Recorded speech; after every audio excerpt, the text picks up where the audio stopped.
പഹൽഗാം ഭീകരാക്രമണത്തിന്റെ ഉത്തരവാദികളായ TRF-നെ ഭീകര സംഘടനകളുടെ പട്ടികയിൽപ്പെടുത്താൻ നീക്കം ശക്തമാക്കി ഇന്ത്യ.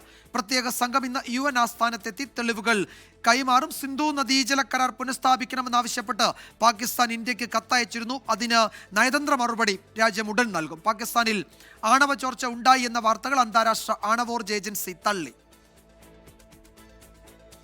ലഷ്കർ-ഇ-തൊയ്ബയുടെ പോഷക സംഘടനയായ ദി റെസിസ്റ്റന്റ് ഫ്രണ്ടാണ് പഹൽഗാം ആക്രമണത്തിന് പിന്നിലെന്ന് ഇന്ത്യ നേരത്തെ കണ്ടെത്തിയിരുന്നു.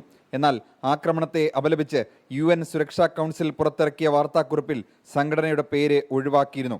പാകിസ്ഥാന്റെയും ചൈനയുടെയും സമ്മർദ്ദത്തെ തുടർന്നാണ് നടപടി. ഇതിന് പിന്നാലെയാണ് തെളിവുകൾ സഹിതം പ്രത്യേക സംഘം UN ആസ്ഥാനത്തെത്തിയിരിക്കുന്നത്.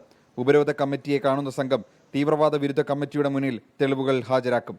അതിനിടെ സിന്ധു നദീജല കരാർ പുനഃസ്ഥാപിക്കണമെന്നാവശ്യപ്പെട്ട് പാകിസ്ഥാൻ ജലവിഭവ വകുപ്പ് ഇന്ത്യക്ക് കത്തയച്ചു. കരാർ പ്രകാരമുള്ള നദികളുടെ ഒഴുക്ക് തടസ്സപ്പെടുത്തരുതെന്നാവശ്യപ്പെട്ടാണ് കത്തയച്ചത്. ഇതിന് ഇന്ത്യ ഇതുവരെ മറുപടി നൽകിയിട്ടില്ല. ചോരയും വെള്ളവും ഒരുമിച്ചൊഴുക്കില്ലെന്നാണ് പ്രധാനമന്ത്രി നരേന്ദ്രമോദി നേരത്തെ വ്യക്തമാക്കിയത്. അതേസമയം പാകിസ്ഥാനിൽ ആണവ ചോർച്ചയില്ലെന്ന് രാജ്യാന്തര ആണവോർജ്ജ ഏജൻസി സ്ഥിരീകരിച്ചു. ചോർച്ചയുണ്ടെന്ന് സോഷ്യൽ മീഡിയ പ്രചാരണം സംഘടന തള്ളി. ഇന്ത്യൻ തിരിച്ചടിയിൽ പാകിസ്ഥാന്റെ ആണവ സംഭരണ കേന്ദ്രമായ കിരാന കുന്നുകളിൽ ആണവ ചോർച്ച ഉണ്ടായെന്നായിരുന്നു സോഷ്യൽ മീഡിയയിൽ പ്രചരിച്ചത്. 24 ഡൽഹി.